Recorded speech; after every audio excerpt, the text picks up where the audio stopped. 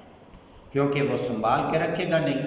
وہ تو کہے گا مالک کا مال ہے، اسی کی راہ میں دے رہا ہو، لٹا رہا ہو، اسی کی دی ہوئی چیز ہے، اسی کو کی راہ میں دے رہا ہو۔ تو پھر جو کچھ آتا جائے گا وہ اللہ رب العزت کی راہ میں تقسیم کرتا جائے گا۔ تو جب تقسیم کرتا جائے گا، اللہ پر، اللہ کی ذات پر اس کا اتنا توکل مضبوط ہو جائے گا کہ وہ کسی چیز کی اسے کوئی پرواہ نہیں ہوگی۔ وہ دنیا کا مال و متاع اس کی نظروں میں کوئی حیثیت نہیں رکھتا ہوگا۔ اور دوسرا لفظ جو اس آیہ مبارکہ کے اندر اللہ پاک نے ارشاد فرمایا، وہ دین ہے۔ دین کا مطلب یوم الدین، دین کا مطلب حساب کتاب ہے۔ اگر ہمیں وہ مالک ہے یوم حساب کا، یعنی وہ قیامت کے دن جو حساب کتاب ہوگا اس کا بھی مالک ہے، وہ چاہے تو اس حساب کتاب میں کسی کو بھی نہ پوچھے، سب کو بغیر حساب کتاب کے جنت میں بھیج دے۔ وہ چاہے تو بڑے بڑے عبادت گزاروں کو پکڑ لے، اس کی مرضی ہے، اس کا دن ہے، اس کا اختیار ہے، وہ اس دن کا، حساب کتاب کے دن کا مالک ہے۔ ایک بات تو حساب کتاب کے دن کا مالک ہونے سے ہمیں یہ اللہ پاک نے فرمائی کہ یہ کبھی نہ سوچو کہ دنیا میں تم جو دل چاہے کرتے رہو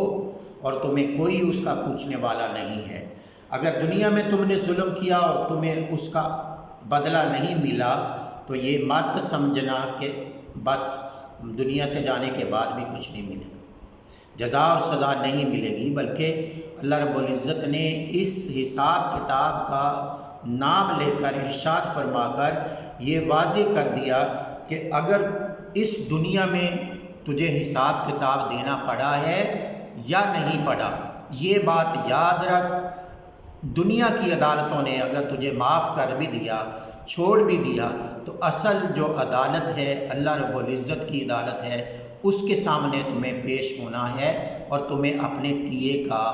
وہاں پر جواب دینا ہے۔ اگر تم نے کسی کے ساتھ احسان کیا تو اللہ رب العزت تجھے اس کا بدلہ دے گا، اور اگر تو نے کسی کے ساتھ ظلم کیا ہوگا تو اس ظلم کا بدلہ تجھے اس کو دینا ہوگا۔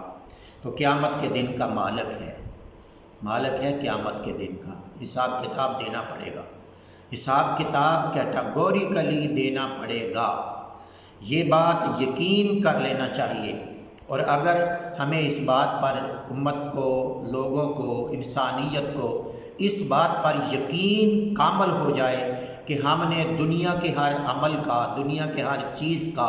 حساب کتاب قیامت کے دن اللہ کے حضور دینا ہے اور اللہ نے اس کا حساب لینا ہے، تو پھر ہم زندگی میں بے شمار ایسے کام جو بلا وجہ دوسروں کے ساتھ زیادتی کرتے ہیں، دوسروں کے ساتھ غلط رویہ اختیار کرتے ہیں، دوسروں کے ساتھ اچھا نہیں کرتے ہیں، اور ہمیں دنیاوی مفادات اور مقاصد جس طرح عزیز ہو چکے ہیں، وہ سارے کے سارے جو آج جو دنیاوی مقاصد ہمارے فرسٹ پرائورٹی ہے وہ ہماری کوئی کسی پرائورٹی میں نہ رہے، اگر ہمیں یقین ہو جائے کہ ہم نے اپنے ہر کام کا جواب دینا ہے اور اللہ کے حضور حاضر ہونا ہے۔ اگر ہمیں قیامت کے دن پر اور حساب کتاب کے دن پر پورا یقین ہو جائے تو ہم کبھی ایسا نہ کریں، کبھی کوئی غلط کام نہ کریں۔ اللہ رب العزت نے سورہ فاتحہ کے اندر اس کا ذکر فرما کے بار بار دہرایا جاتا ہے، ہر نماز کے اندر اس کو دہرایا جاتا ہے، صرف اس لیے کہ بندہ یاد رکھے، اس کے ذہن میں کھٹکتا رہے، اس کے دل و دماغ میں کھٹکتا رہے کہ تیری زندگی کا کوئی لمحہ ایسا نہیں ہے جو اللہ کی نگاہوں سے اللہ کے سامنے سے محو ہو، جس کو اللہ نہ جانتا ہو، اور تیرے